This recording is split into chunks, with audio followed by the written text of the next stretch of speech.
What if the person who smiled at you every morning was the same person who made others disappear? What if the man who helped carry your groceries was keeping secrets in his basement that would make your blood run cold? This is the story of Marcus Hale, a devoted neighbor, a church volunteer, a little league coach, and one of the most calculated killers no one saw coming.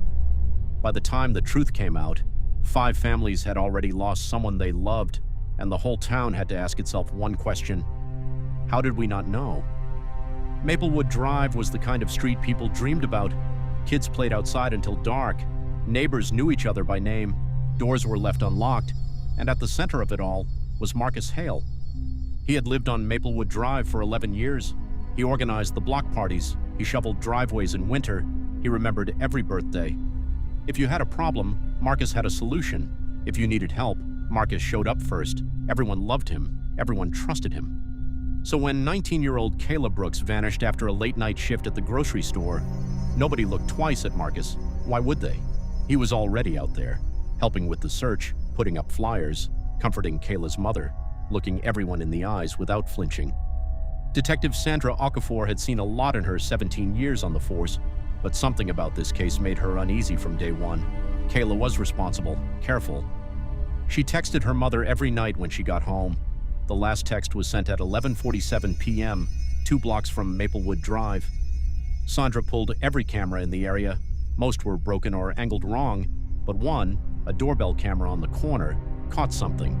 A dark sedan, parked with the engine off, waiting. Sandra ran the partial plate. It came back to a rental, paid in cash, no name on file. Then something else caught her eye. In the background of the footage, barely visible, was a figure, standing on a porch across the street, watching. Sandra zoomed in.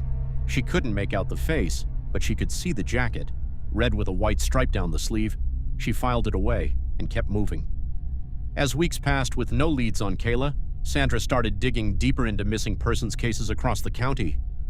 What she found stopped her cold. 4 other young women, all between 18 and 23, all disappeared within a 6-mile radius, all within the last 4 years. Each case had gone cold. Each victim had last been seen within walking distance of Maplewood Drive. Sandra pulled everything, cross-referenced every name, every witness statement, every volunteer list from each search party. One name appeared on all 4 lists: Marcus Hale. Sandra sat back in her chair. Her heart was pounding. She told herself it could be a coincidence. Marcus was known for helping in the community. Of course he'd show up to search parties, but she couldn't ignore it. She started watching him. For 3 weeks, Sandra watched Marcus Hale. His routine was almost robotic.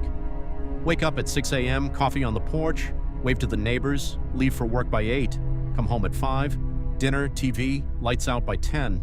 Nothing unusual, nothing suspicious, until a Tuesday night, when Marcus didn't come home at 5, or 6, or 8. He pulled into his driveway at 11:52 p.m. No explanation, no stops logged on traffic cameras along his usual route. Sandra noted it and waited. Then 2 nights later, it happened again. This time she followed him. Marcus drove 40 minutes out of town to an abandoned stretch of road surrounded by woodland. He got out of the car, walked into the trees, and came back 20 minutes later carrying nothing.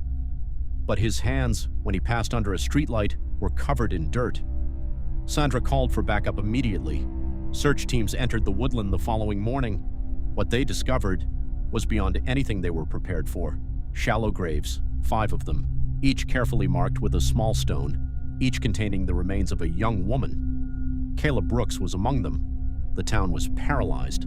A place where everyone felt safe had been hiding something unthinkable for years, and the man responsible had been right there the whole time, smiling, waving, helping.